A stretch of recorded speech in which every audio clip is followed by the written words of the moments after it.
hospitalier Georges Sand, Jean-Paul Vadreau, Madame la directrice de notre EHPAD, les résidences du parc, Sissi Bonhomme, les personnels de l'EHPAD, nos soignants, professions médicales ou paramédicales, les artisans, les commerçants, qu'ils soient sédentaires ou non, et les chefs d'entreprise, les représentants des chambres consulaires, les partenaires qui nous accompagnent dans nos projets, la Caisse d'allocation familiale du Cher et la MSA, l'UGCAM, gestionnaire de l'Institut médico-éducatif Le Châtelier et de l'Institut thérapeutique éducatif et pédagogique Chantoiseau, le PETR Centre-Cher, les bailleurs HLM Val-de-Berry et France-Loire, le campus du Haut-Berry, la mission locale Nature 18, Mesdames et Messieurs les présidents, membres des bureaux et bénévoles des associations florentaises, les adjoints, conseillers municipaux, les élus du conseil municipal des enfants,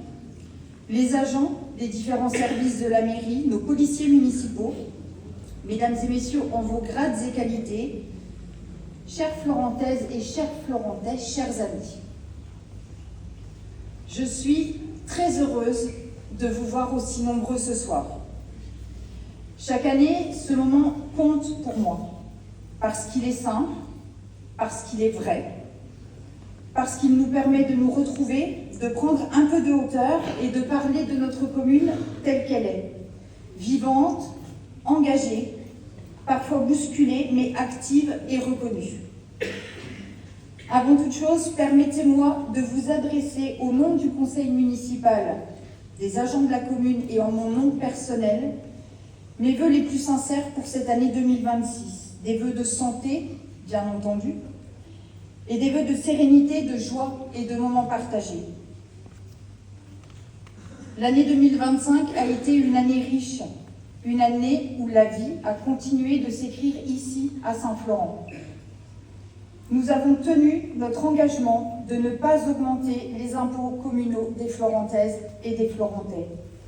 Et nous l'avons tenu malgré un contexte que chacun connaît. Inflation, hausse des coûts, normes toujours plus nombreuses et charges en augmentation.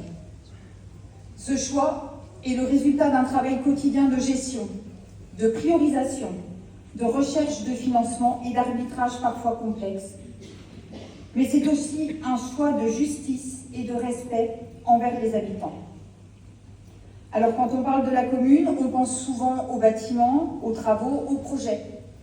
Mais la réalité quotidienne, ce sont d'abord des services qui fonctionnent, des agents qui sont présents et des réponses qui sont apportées. Nos services techniques municipaux ont, comme chaque année, réalisé un travail considérable. Les chantiers réalisés en 2025 sont nombreux et je veux en souligner quelques-uns. Au Pôle enfance, d'importants travaux électriques ont été menés garantissant la sécurité de nos installations. Au restaurant scolaire, les travaux d'étanchéité de la toiture et l'installation de nouveaux équipements de cuisson ont modernisé radicalement l'outil de production. Dans nos écoles, de nombreuses interventions ont été menées. À l'école élémentaire d'Ezelot, des flashs lumineux d'alarme ont été installés. Des travaux d'isolation et d'étanchéité ont été réalisés. À l'école maternelle Rive-Gauche, il s'agit de la mise aux normes des accès et de la pose des stores extérieurs. L'installation de nouveaux jeux dans les cours des 3 écoles maternelles pour le plus grand bonheur de nos enfants. Dans le cadre de la politique de rénovation énergétique des bâtiments communaux, l'école maternelle Rive Droite a été entièrement réhabilitée du sol au plafond, avec l'isolation complète du bâtiment par l'extérieur et la création d'un préau. École maternelle Rive Droite qui, à l'issue des travaux, subventionnés en partie par l'État et par la région, deviendra la maternelle Janine Bourrier, institutrice, maire de la commune, mais surtout pionnière courageuse, profondément dévouée à Saint-Florent et à ses habitants. Madame Bourrier est l'exemple d'une femme libre et inspirante. J'en profite pour remercier du fond du cœur, je crois qu'il était par là-bas, Jean-Jacques, le fils de Madame Bourrier, de nous faire cet honneur. Le cinéma Le Rio a bénéficié de travaux importants, le remplacement complet des fauteuils et des portes intérieures, ainsi que la réfection du sol et de la selle. Un investissement conséquent soutenu par une subvention de l'État et prochainement du Centre national du cinéma, pour offrir un lieu de qualité à tous. Le plateau sportif Migraine est entièrement réhabilité avec l'installation du City Stade et l'aménagement du terrain, dans le cadre de notre programme Petite Ville de demain avec la participation de l'État. En matière de voirie, les dernières opérations du chemin du Grand Breuil et de la rue des Lavoirs ont été achevées. La rue Jean-Baptiste Labbé a été rénovée et nos agents ont créé des passages piétons rue de Flore et rue Ampère, procédé à de nombreux abaissements de bordure pour améliorer l'accessibilité et ils ont installé dans nos rues 2 boîtes à livres. Il ne faut pas oublier les travaux réalisés par l'État sur la nationale 151 avec une organisation d'orfèvre pour minimiser l'impact sur la circulation en période estivale. Ces réalisations, ce ne sont pas que des chiffres, ce sont des améliorations concrètes pour votre quotidien. L'environnement et le cadre de vie restent au cœur de nos préoccupations. 2 expertises sanitaires ont été réalisées sur nos arbres. Des élagages et abattages ont été menés lorsque nécessaire pour garantir la sécurité et nous avons poursuivi notre politique de plantation. À la médiathèque, dans la cour de l'école Beau Séjour, dans le parc du château, et également l'aménagement d'un espace paysager rue Lavoisier, quartier Beau Séjour, avec la création d'un verger partagé via l'action Planter le décor pilotée par le PETR Centre-Cher et soutenue là aussi par la région, qui donnera l'occasion aux riverains de récolter les fruits et de profiter d'un lieu arboré. D'autres arbustes ont été plantés pour dissimuler les poubelles, embellir la chaussée de César ou le couloir de bus place de la République. La classe de la biodiversité communale menée en partenariat avec Nature 18, avec le soutien de l'Office français de la biodiversité, a proposé 2 belles balades de découverte. Les animaux de la rivière en avril et la flore remarquable des coteaux boisés en mai. Les rencontres pour 2026 sont déjà programmées par Nature 18 au printemps et durant l'été pour partir à la découverte des reptiles et des insectes. Notre label Ville et Village Fleuris a été confirmé après la visite du jury.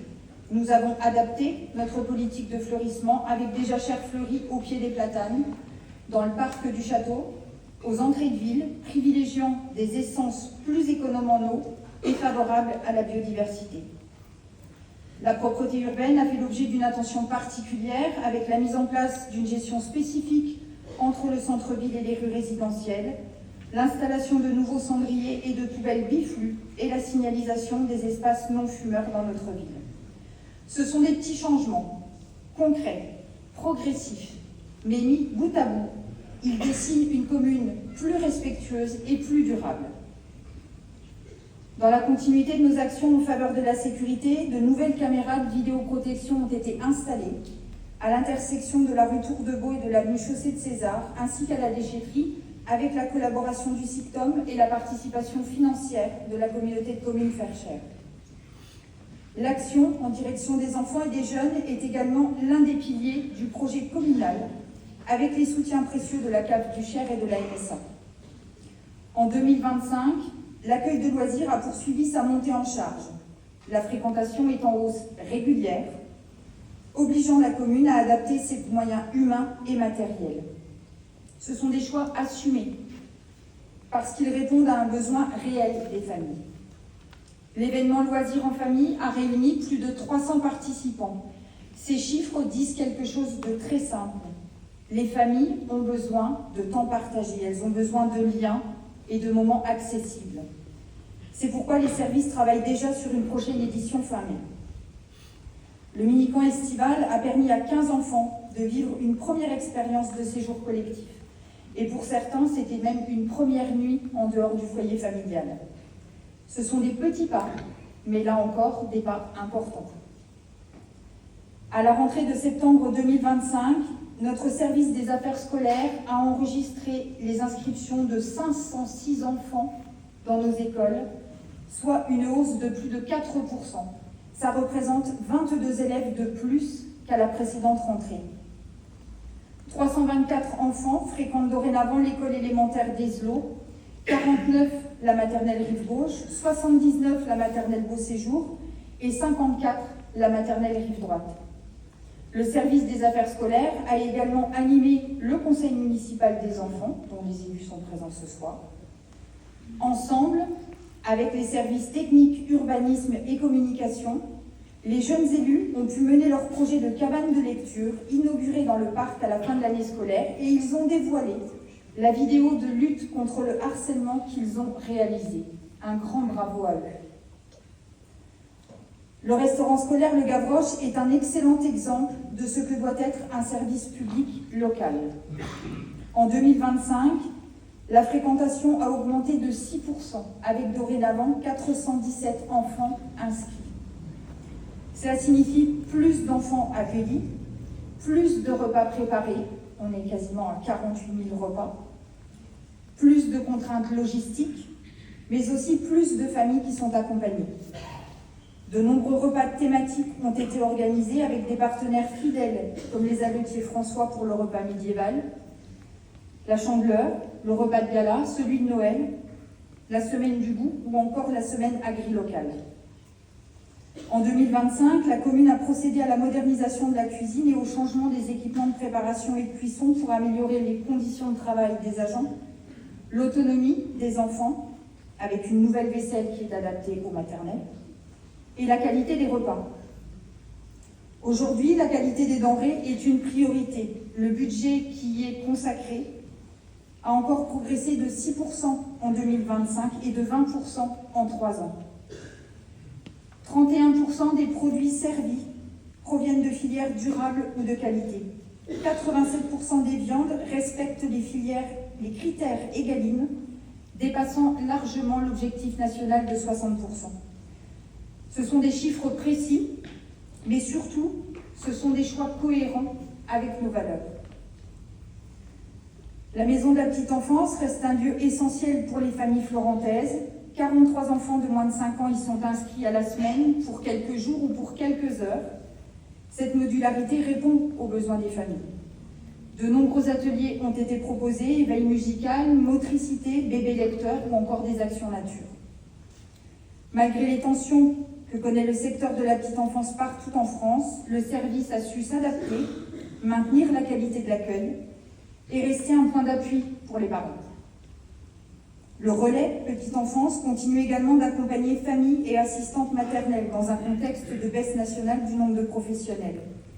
Ce lieu d'accueil enfants-parents, appelé Bulle d'air, rencontre un succès croissant en accueillant les familles tous les mercredis matins gratuitement et sans inscription. L'espace parentalité constitue une ressource précieuse pour le territoire grâce aux actions diversifiées qui y sont proposées. L'accueil ado a aussi beaucoup œuvré pour et avec nos jeunes. Parmi les nombreux projets élaborés par eux, toujours sous couvert d'un projet pédagogique, ils ont pu bénéficier d'un séjour au ski, d'ateliers solidarité, sport, alimentation, des ateliers numériques à France Service, des séjours et sorties pédagogiques dans les lieux culturels de la région et sur les plages du département, et avec le fameux apéro blabla dînatoire avec les parents. Des partenariats se sont concrétisés avec le CREPS, l'association Asie, la mission locale, la maison des ados ou encore BioBerry. La solidarité, enfin. La solidarité n'est pas un vain mot à Saint-Florent. Sur le volet insertion et emploi, 93 stagiaires ont été accueillis par les services. 2 bourses ont été accordées pour aider les jeunes à financer leur permis de conduire ou leur formation BAFA. La mission locale reste un partenaire central, reconnu pour la qualité de son travail et de son engagement pour les jeunes. Des actions concrètes ont été menées. Forum pour l'emploi, des stages, des rencontres avec les entreprises, des ateliers d'orientation. La commune a également organisé les Journées européennes des métiers d'art. Une véritable réussite pour cette première édition avec la participation de 19 exposants et des centaines de visiteurs. L'édition 2026 est donc en préparation. De son côté, le CCAS a attribué plus d'une trentaine d'aides à des personnes confrontées à des difficultés ponctuelles ou durables. Une nouveauté, en 2025, le lancement d'une mutuelle communale qui a permis à des dizaines de Florentaises ou Florentais d'accéder à une complémentaire santé à un prix abordable. L'épicerie solidaire Soliflo a continué d'accueillir tout au long de l'année et des chèques d'accompagnement personnalisés ont été mobilisés pour soutenir les foyers précaires pendant les fêtes de fin d'année. Ce travail est souvent discret, mais ô combien fondamental. En 2025, nos aînés ont été choyés par les différents services. L'aide à la mobilité se poursuit grâce au bon de taxi délivré par le CCAS. Un programme d'activité enrichi d'année en année a notamment permis de s'inscrire aux ateliers Gym Mémoire, à l'animation santé visuelle, de suivre la conférence France Alzheimer, de préparer sa retraite, d'assister à une pièce de théâtre autour des risques de chute. La semaine de la flamboyance et le repas de fin d'année et tant d'autres événements ont confirmé leur utilité pour maintenir le lien, pour se rencontrer et nourrir des échanges d'une qualité exceptionnelle. L'état civil et les services administratifs sont souvent les premiers contacts des habitants avec la mairie. En 2025, ce sont 54 naissances et 48 unions et mariages, félicitations à vous, qui ont été enregistrés. Les procédures ont continué à se moderniser. Les démarches liées aux titres sécurisés, à l'état civil et aux formalités administratives ont été assurées avec sérieux et continuité, ce qui a été salué lors des contrôles préfectoraux. Près de 3800 rendez-vous ont été honorés en 2025, garantissant ce service public de proximité indispensable pour nos citoyens. Et une nouveauté, la certification de l'identité numérique pour tout détenteur d'une carte d'identité au format réglementaire. Le service en charge de l'aménagement du territoire a reçu et traité plus de 400 dossiers d'urbanisme, a géré plusieurs dossiers fonciers complexes et a suivi des projets structurants comme la nouvelle maison de santé ou la ZAC du Bois d'Argent. Ce sont des services que l'on attend fiables, accessibles et humains. Et à Saint-Florent, ils le sont assurément. En 2025, nos 4 pôles culturels, que sont le Centre Aragon, le Cinéma Le Rio, la médiathèque et le musée numérique Microfolie, ont accueilli les Florentais avec une programmation renouvelée. La médiation culturelle est un pilier des actions de la commune. Des résidences d'artistes se tiennent, de nombreux ateliers d'éveil, mais aussi des conférences sont organisées à la médiathèque. Notre-Dame de Paris se visite au musée numérique Microfolie et des ciné-débats ou des dispositifs pour les jeunes font séance au cinéma. En 2025, une fête de la musique exceptionnelle s'est tenue sur les marches et dans la cour du château avec Vicus Aureus et les Carmina Burana de Karl Orff. Ce moment de pur enchantement a lui aussi fait la renommée de Saint-Florent avant de s'afficher en grand en la cathédrale de Bourges. En 2025, le service communication a organisé avec beaucoup de dextérité et toujours ses fidèles partenaires le récent marché de Noël avec 50 commerçants cette année, les journées du patrimoine, les étals du château, les jeux sportifs, Halloween au château et le forum des associations pour ne citer que. Ce sont autant de moments de rencontres et de plaisirs partagés qui vous sont proposés et qui sont relayés sur tous les réseaux dont nos agents ont la charge, que ce soit dans les éditions du Florentais ou sur les panneaux d'affichage ou encore sur nos réseaux intramuros, Facebook ou Snapchat. En 2025, soutenu par le dispositif Petite Ville de demain, Saint-Florent est devenue ville représentante des villes de la matrice dans le cadre de Bourges Capitale Européenne de la Culture 2028. Concrètement, notre commune fait partie du réseau des villes de taille moyenne qui pourront directement bénéficier de l'accompagnement, de l'expertise et de la programmation artistique et culturelle au travers de projets citoyens. Être ville représentante, c'est un formidable coup de projecteur sur notre commune au travers de ce qui va se jouer dans les mois et les années à venir concernant la culture dans le paysage local, national et européen. Nous avons accueilli en mai dans le parc du château le festival Hit the Road, qui incitait les festivaliers à rejoindre Saint-Florent en stop, reposant sur les mobilités douces, les circuits courts et le commerce local. C'est donc à Saint-Florent que s'est tenu le premier événement labellisé Bourges Capitale Européenne de la Culture et nous pouvons en être très fiers. En 2025, ce sont encore les associations florentaises qui ont fait parler d'elles par leurs résultats, par l'organisation de nombreuses manifestations ou compétitions, par leur participation active à la notoriété de notre commune. Les bénévoles de notre commune ont été salués par la Fédération française de l'encouragement du dévouement et du bénévolat, par le comité du Cher des médaillés jeunesse et sport et engagement associatif et par la commune. Nos sportifs ont été mis à l'honneur lors d'une cérémonie en décembre. Tous, présidents d'associations, membres de bureaux, bénévoles et adhérents, vous méritez notre reconnaissance en faisant rayonner Saint-Florent. Je veux également remercier l'ensemble des commerçants, ceux du marché que nous retrouvons tous les vendredis matins, les artisans, les entreprises florentaises, l'Union des commerçants et des artisans florentais, l'UCA, qui contribuent très activement à la vie économique de notre commune. L'année 2025 nous a apporté quelques bonnes nouvelles sur le plan économique. Je pense notamment à la reprise de décolletage du Berry et à l'installation de nouveaux commerces dans nos rues. Ces implantations et ces reprises sont autant de signaux positifs pour l'emploi local et témoignent de l'attractivité de notre territoire. La zone d'activité de la Terre des Brosses continue de se développer avec le déménagement et l'agrandissement de Palex, mais également en accueillant de nouvelles entreprises qui vont créer de l'emploi, comme l'atelier de la Bourrellerie ou Kléber Maléco, dont les compromis de vente sont signés et les permis de construire sont déposés. Comme vous le savez, 100% des terrains sont vendus. Alors accueillons avec enthousiasme ces investissements, preuve de la vitalité économique de Saint-Florent, et souhaitons tous nos vœux de pleine réussite à ceux qui nous rejoignent. À l'échelle du territoire Ferchères, l'année 2025 a été marquée par des avancées concrètes dans la mutualisation de nos services. Le service commun de la commande publique et de recherche des subventions est en phase de concrétisation. Des rencontres ont eu lieu avec toutes les communes du territoire pour évaluer les besoins et les pistes d'économie au travers des achats communs. La convention de mutualisation du service informatique sera prochainement signée, permettant de renforcer la sécurité de nos systèmes et de bénéficier d'une expertise technique commune. Ces mutualisations sont le gage d'une meilleure efficacité et d'expertise partagée au service de toutes les communes de Ferchères. La nouvelle maison médicale, portée avec nos médecins dans les locaux de l'ancienne trésorerie, est en phase d'avant-projet définitif chez les architectes de Val-de-Berry. Alors elle avance bien plus vite que les logements de Bellevue ou la résidence domotisée qui rencontrent des difficultés, mais Val-de-Berry assure avoir les dossiers bien en main.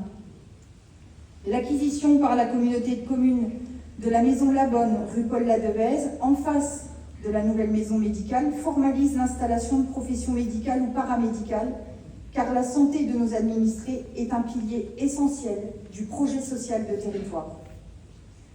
Je remercie ici ce soir Ferchères, ses maires et ses élus pour l'attribution des fonds de concours cette année encore à hauteur de 100 000 €, ce qui participe à l'entretien de nos structures et au maintien de nos services d'intérêt communautaire. Chères Florentaises et chers Florentais, si je devais résumer l'année 2025, je parlerais de travail, je parlerai de constance et de collectif. Rien n'a été facile, mais beaucoup a été utile et surtout beaucoup a été fait ensemble. Je suis fière et ensemble, je pense que nous pouvons être fiers des agents municipaux, des élus, des bénévoles associatifs, des partenaires de notre ville et de vous, habitants de Saint-Florent.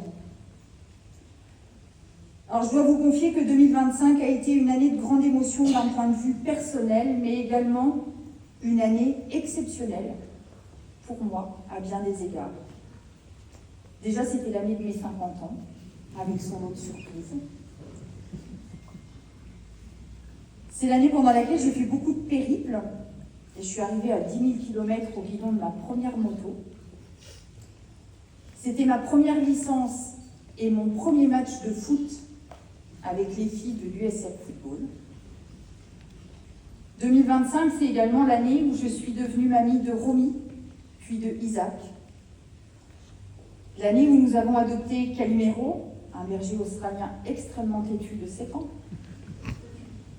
Mais 2025, c'est aussi et surtout une année de belles rencontres, de moments suspendus et de valeurs qui ont été partagées, des valeurs qui me sont chères.